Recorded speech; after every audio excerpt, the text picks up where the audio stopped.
Ladies and gentlemen, one and all, greetings and welcome back to Let's Play XCOM Enemy Unknown.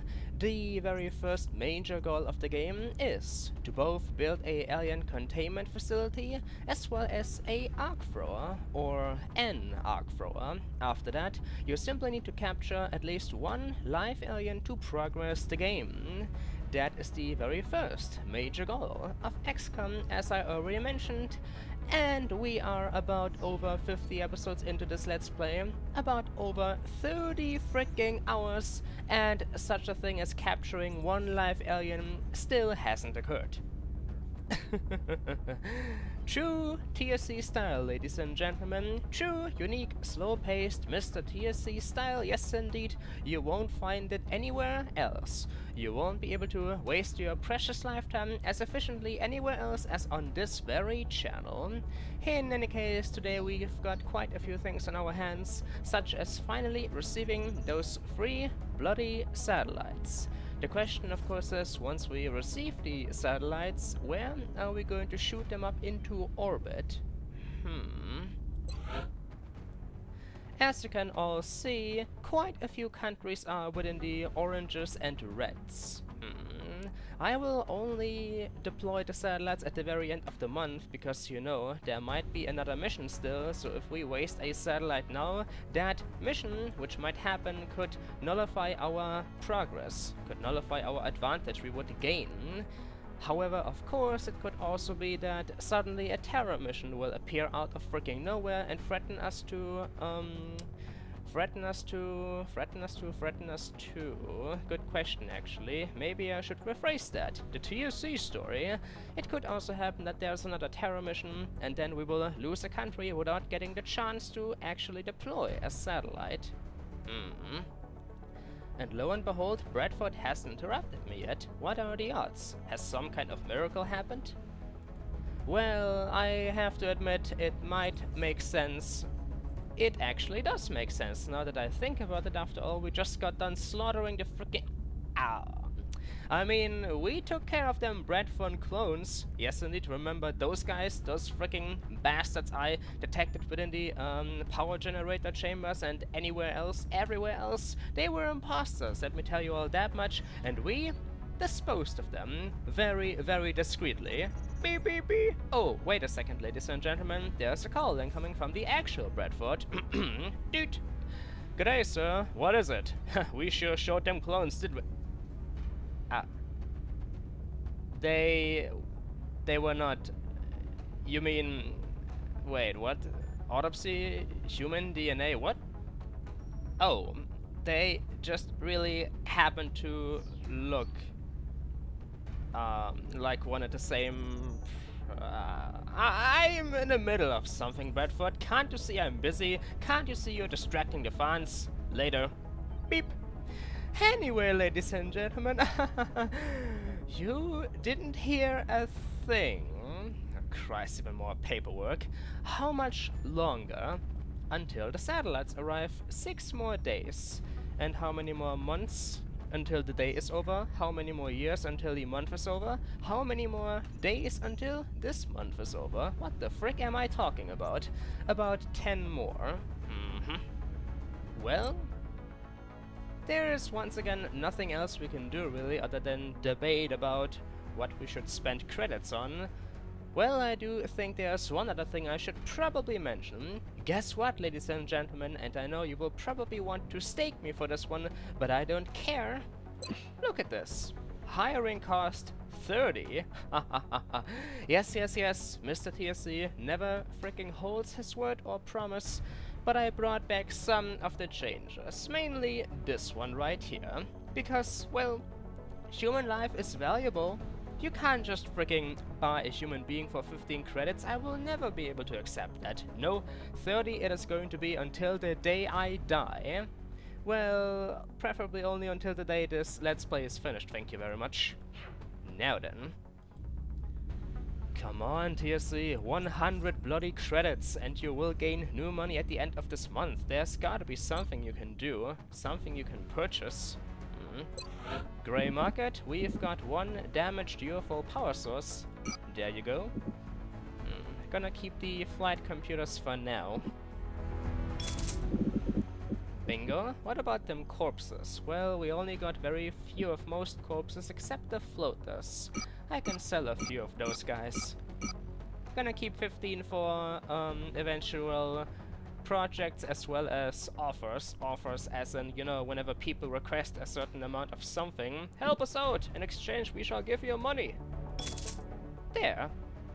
177 credits. Now, things are looking a little bit more delightful. And that sounded so very German accent-like. Things are...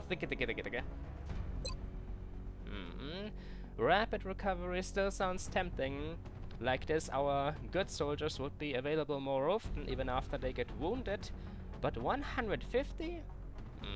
I'd say we should bring our attention to the foundry for now. Or heck, maybe even the base structure in general. Because I need to build new stuff. I always need to build new stuff. Dr. Sheng, let me take a look at what you have in store. Ooh, quite a lot actually, now that we have the money. Let's see. The shift is only 70. If I spend 70, we will be back at where we were just a few seconds ago. Almost. Well, a little bit beyond that, but still. Tempting. Improved medkit. Increases the amount of healing delivered by 50%. 125 though. Damn. I think for now... shift laser sounds like a weapon. Like a weapon upgrade for the shift itself. I think for now... I will go for the very shift unit. On its own.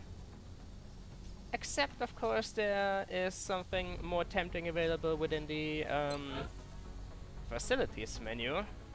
Let's see. Laboratory.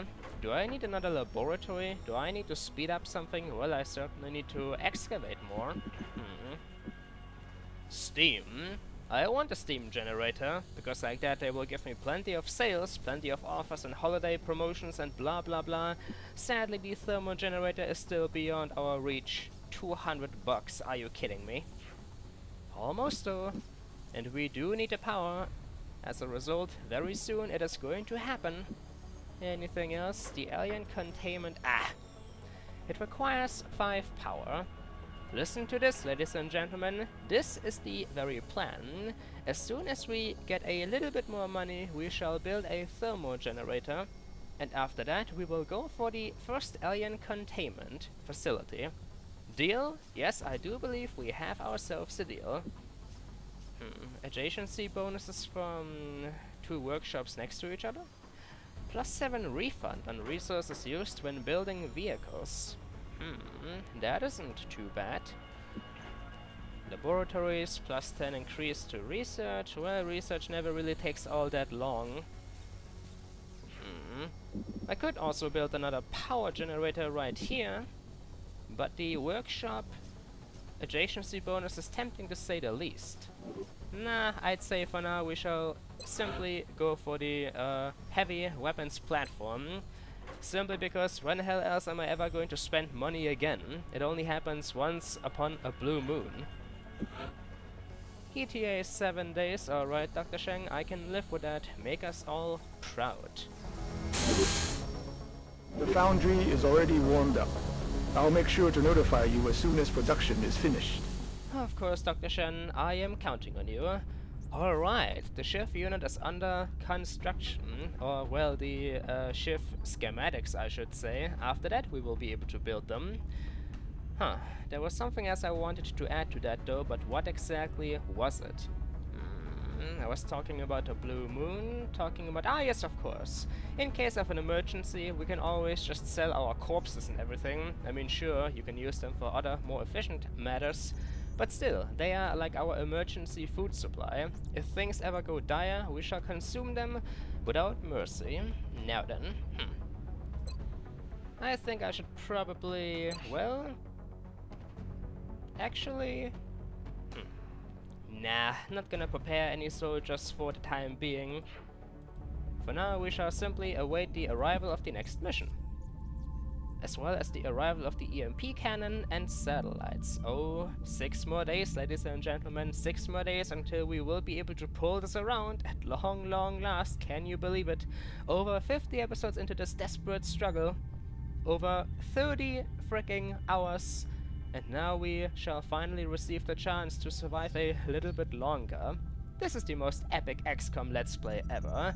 I was a little skeptical at first, at the very beginning, but now I am no longer doubting it. This is one epic Let's Play. In my humble opinion, of course.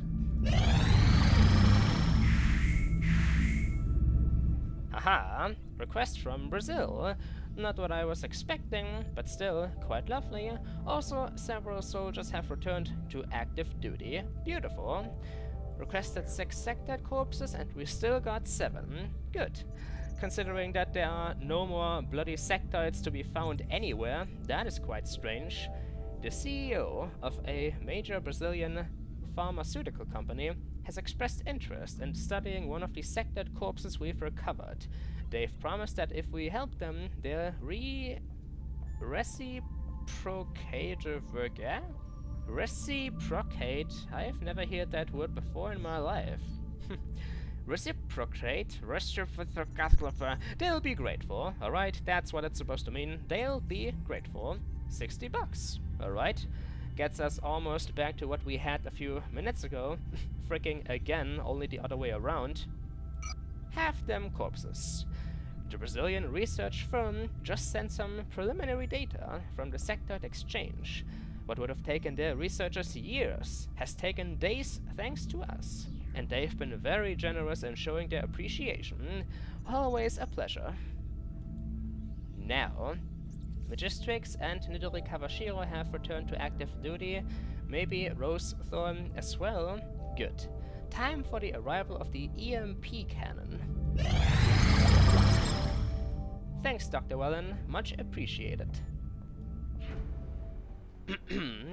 Research report codename Ion, the EMP cannon, now available for manufacture, as well as the Schiff repair project. I can safely assume that the so-called repair project will either allow us to repair Schiff units in general, or it will allow us to repair them in the middle of combat even. In developing an electromagnetic weapon capable of emitting a focused pulse that will penetrate the aliens' advanced shielding, we've also had to find a means to protect our own ship's sensitive electronic security. The functionality of the weapon itself had already been well established by previous testing conducted by Earth's various terrestrial military forces, leaving us with little to determine outside of the energy requirements and effective range. Although the additional shielding required to protect our systems will necessitate a reconfiguration of our ship's hardpoints for the weapon's mount, I expect the engineering team will have no trouble fitting the device into position. If our pilots can successfully deploy the pulse against the alien craft, we should be able to bring down a UFO with minimal damage to the artifacts and equipment carried inside. Amazing! Once again, the research team has done amazing work, they have done an amazingly well done job, and blah blah blah, and all the freaking praise in the world, and herp-a-derp-a-derp-a-derp. With this delightful tool, we will be able to make more money. Amazing. However, does it also deal more damage to alien crafts? That is certainly something I'd like to have. The EMP cannon was developed in an effort to increase the chance of recovering functional alien technology from downed UFOs. Although the alien system will be disabled, the EMP cannon does not inflict physical damage. Alrighty. Oh, and of course the Schiff repair. After studying one of the small alien drone units, we believe that we could upgrade our arc throwers, something to do with the arc throwers, with the drone's robotic repair ability, allowing our soldiers to repair Schiff units in combat. I see. So this is one kind of configuration, one kind of maybe layout or whatever the frick you can give the XCOM squad in combat. You can allow them to send shifts into the danger zone while they themselves are equipped with arc throwers. and they can then repair their delightful toys, like engineers from Team Fortress 2. That's cute. Very cute. So very cute, in fact, that I am no longer able to think straight. Well, we still got a bunch of stuff to research. Certain people have already suggested that I should go for the Titan armor as soon as possible. However, I am pretty sure that there must be important science somewhere within the chrysalid, cyberdisc, and drone corpses slash carcasses slash wrecks as well. Therefore, which is the more important one? All of them only take 1 day. That is good. I think I am going to start with the either cyberdisc or chrysalid. The darn chrysalid that is going to be, because I hate them suckers. I hate them so very, very damn much. And I haven't forgotten how much they made me suffer during the first terror mission in Canada. Now it is my time to cut you apart, you damn bastards. Let us discover what you are hiding inside of your evil selves. Based on what we've seen in the field so far, including several grotesque examples of trauma resulting from the emergence of its young, we've taken to calling this specimen a chrysalid. That is all? Wow, Dr. Velen, normally you had at least 2 things to say about alien corpses. Not anymore though. You're getting old. Milady, you're certainly getting old. But who can blame you, trapped underground 24 hours a day, together with other fellow scientists conducting research cutting apart corpses? It must get a little lonely and a little stuffy sometimes. Did I really just say the word stuffy? Stuffy. It sounds so awkward and so immature. Well, there you go though, ladies and gentlemen. 2 days. Now, I'd like to take a look at the EMP cannon real fast. Thank you very much. Here we go. We cannot build one, and why? Oh my god.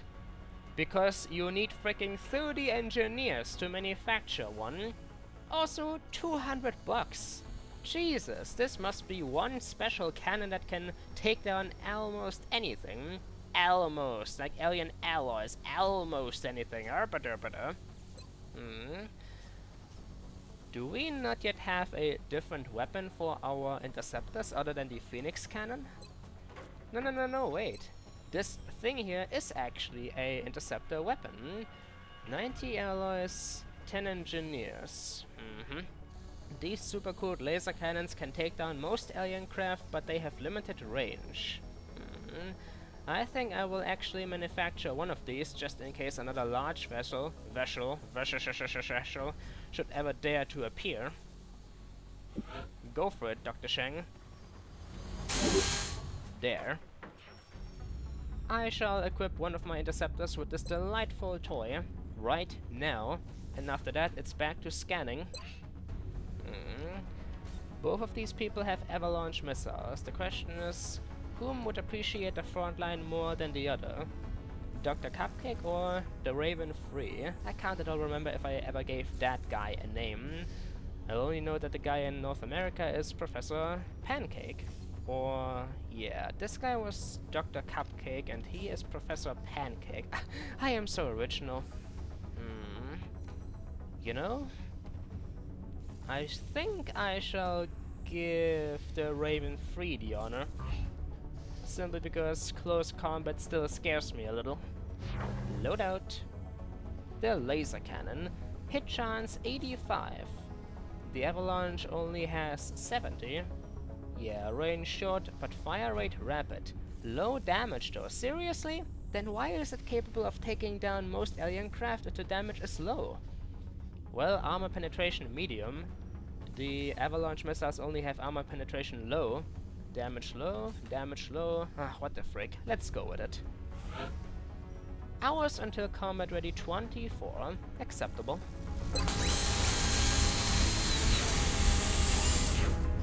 Next up, I should also probably soon start to manufacture / purchase new interceptors, considering that we will be shooting down more satellites into orbit.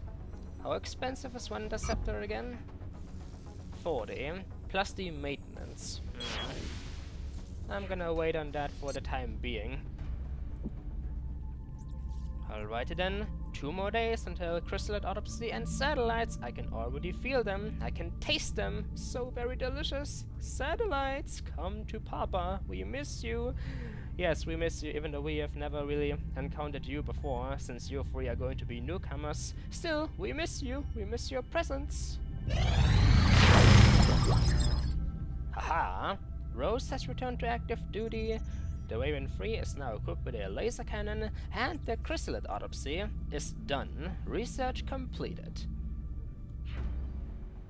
Whoa, this is once again one huge freaking research report. God damn it. Codename Ridley. Seriously? Ridley? There are only 2 things that come to mind immediately. And quite frankly, only one, now that I think about it. Ridley? Who the frick is Ridley? One ginormous alien dragon, always hunting down the universe's most famous female bounty hunter in the history of ever, you know, until the other end completely screwed up Samus and the Metroid franchise in general. Yes, I dislike it quite a lot. Still though, Ridley, what else could they be referring to? I mean, the very female protagonist from the movie Alien was Ripley, right? With a P, not Ridley. I only know one Ridley, the very freaking dragon from the Metroid franchise. And we just took him apart, apparently. What if that Chrysalid was actually a friendly unit? Hey, we can help you! Ah! Chrysalid Autopsy. Chitin plating available for manufacture. Sounds like armor to me. Even after years of research and study, until now, I had never encountered something that is quite as beautiful. Beautiful? Are you off your freaking game and mind? Yet equally as deadly as this species. What the frick are you talking about? Beautiful? It's a bloody insect. Squish the bastard. Unlike the other aliens we've encountered thus far, it is arthropodal in nature, plated in a sleek black exoskeleton. The chrysalids, as we are calling them, based on their reproductive habits, measure over 3 meters long from nose to tail and stand almost 2 meters high when perched on their hind legs. Their attack is not only extremely deadly, but also necessary for their reproduction, as the intended victim is not immediately killed, but instead turned into information overload, cannot speak properly, but instead turned into what can only be described as a mindless shell akin to a zombie, which serves as host to its offspring. When a human is bitten, an embryo is injected into the host and immediately begins to gestate. Once gestation is complete, which remarkably lasts only minutes, a newborn chrysalid will emerge, destroying its host in the process. Yes, indeed, the chrysalids. Not the most infamous of XCOM aliens without reason. One can only wonder why the aliens would utilize what appears to be a savage, unpredictable creature. In any case, this is certainly not a creature to be trifled with, and our troops would do well to exercise extreme caution when engaging this species. Oh, you think? You think? Did you see what those bloody buggers are doing to the civilians in the streets? Did you ever pay attention to that? Well, obviously you did, otherwise you wouldn't have been able to write down this research report. Still though, how can you say exercise extreme caution? We are well aware of that ever since the first war. Oh, them bloody chrysalids. Always such a huge pain to deal with.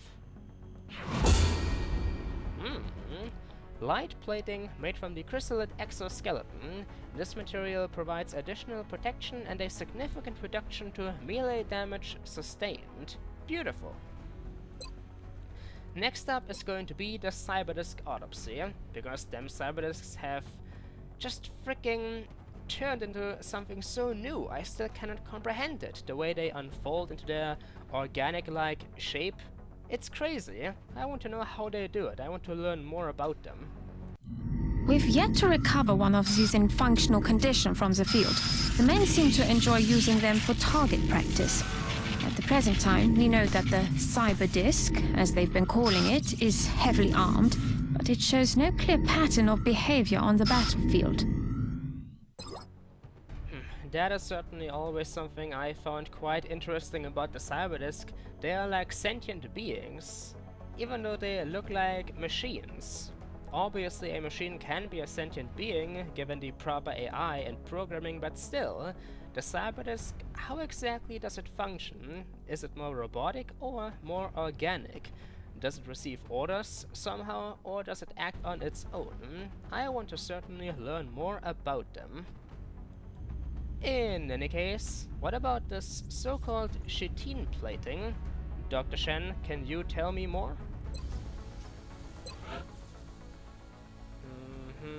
Aha!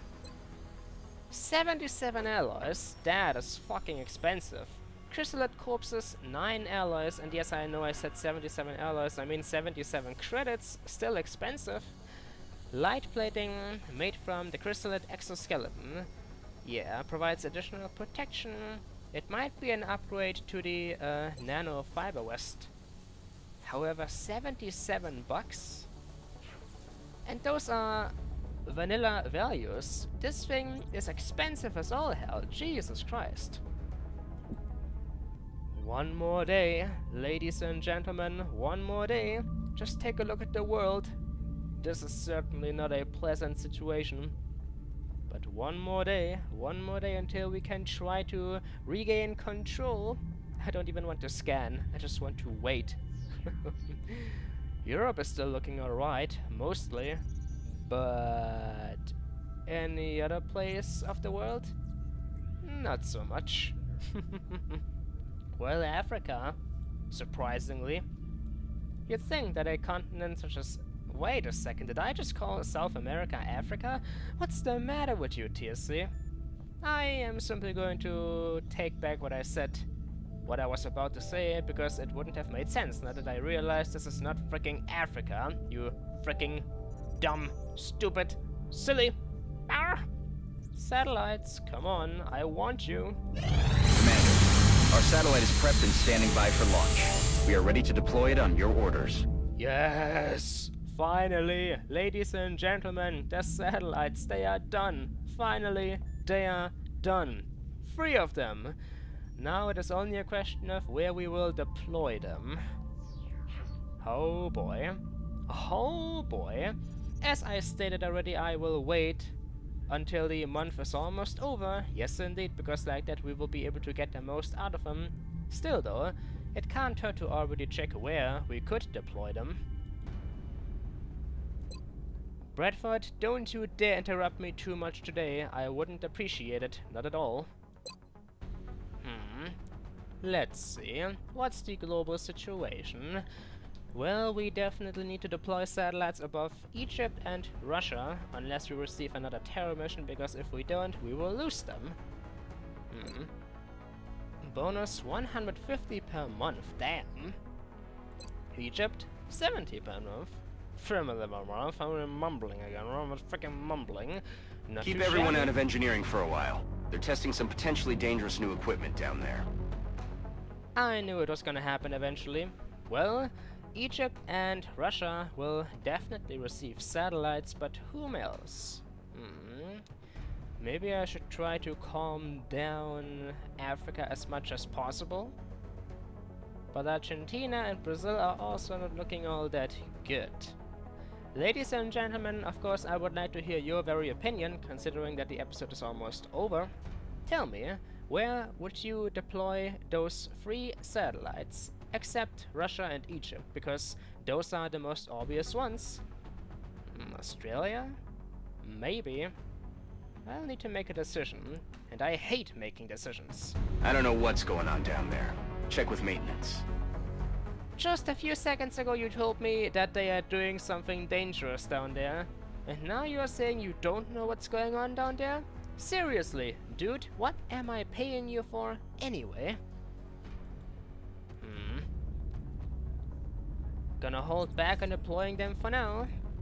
There are 4 more days to the month and another mission might arrive suddenly. Arise out of the fiery depths of Hades. here we go, the final event of today's episode, ladies and gentlemen, the CyberDisk autopsy. Ooh, this is really getting me excited. Not the longest report in the world. I suppose we would need to capture a live CyberDisk to learn more. Codename Enigma, definitely. CyberDisk autopsy. UFO tracking, available for manufacture.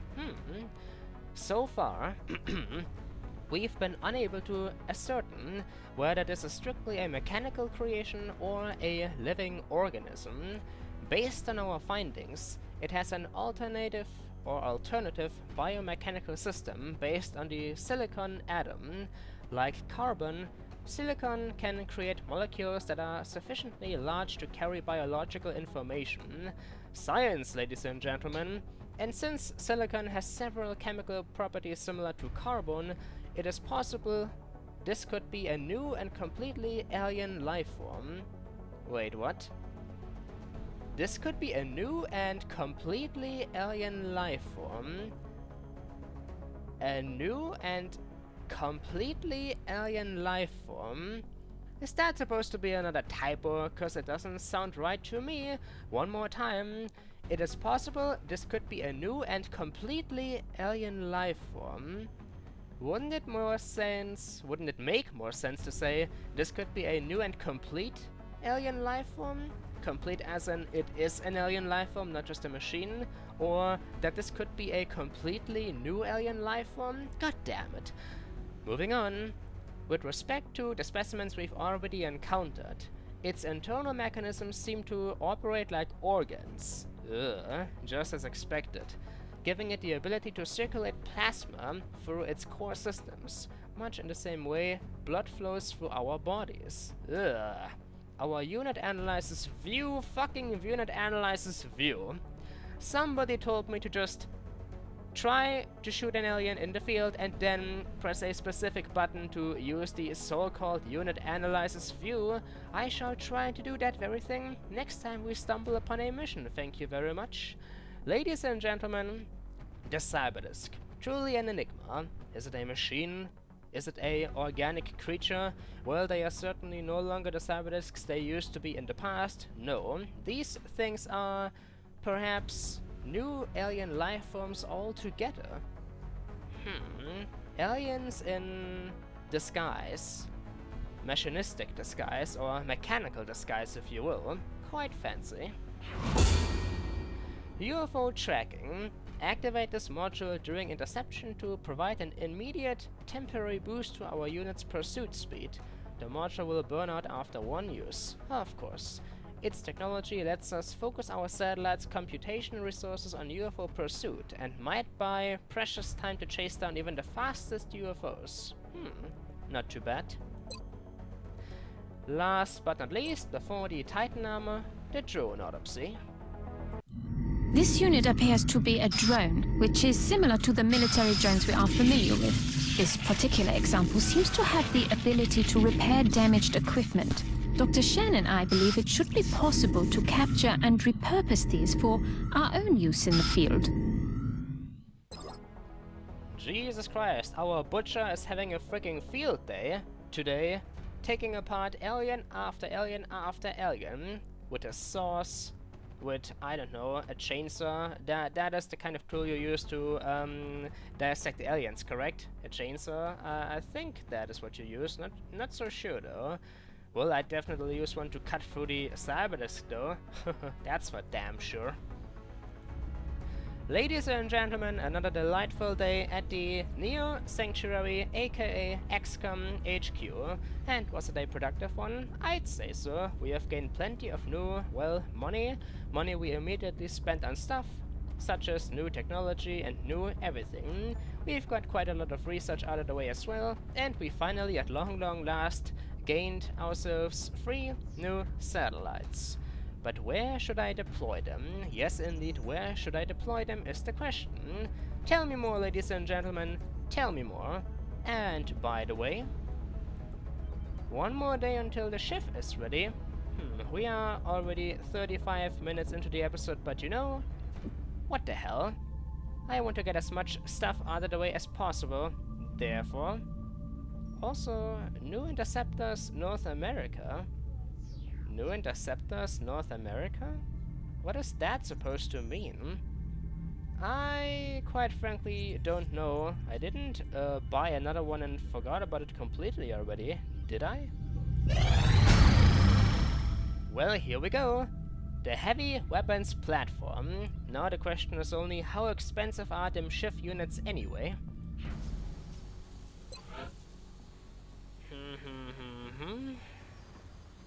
Nowhere to be seen in here? No. Aha! Ooh, shift and ally shift and hover shift. Damn, that is a lot of shift units to choose from. Ordinary shift? 38 alloys. Not too shabby. Ally shift? 66 alloys, probably a little bit more resilient. Hover shift, 120 alloys, also requires Illyrium, and more engineers than we have currently.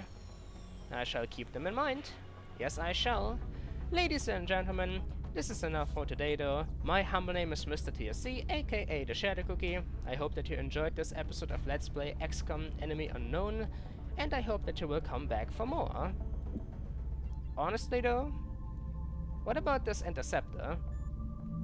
Nah, I'm gonna do it next time, because if I were to scan more, even more now, we would also receive the drone autopsy, and I don't have enough time left to read that one out loud as well. Ladies and gentlemen, I hope that you enjoyed. Gonna see you all next time. And yes, I am well aware that I am devoting all of my time to XCOM, completely neglecting, if that is the proper word to use, or neglecting, completely not caring about any of my other projects anymore. But believe me, they will get finished eventually. Believe me, you need to believe in the TSC, believe, worship even, and you shall be rewarded. Yeah. That is how my cult works. I mean, this is how the TSC family works. We need to hold together. We need to believe into one another. And seriously, this episode is getting way too long. Stop the recording. Stop the camera right now. Ah!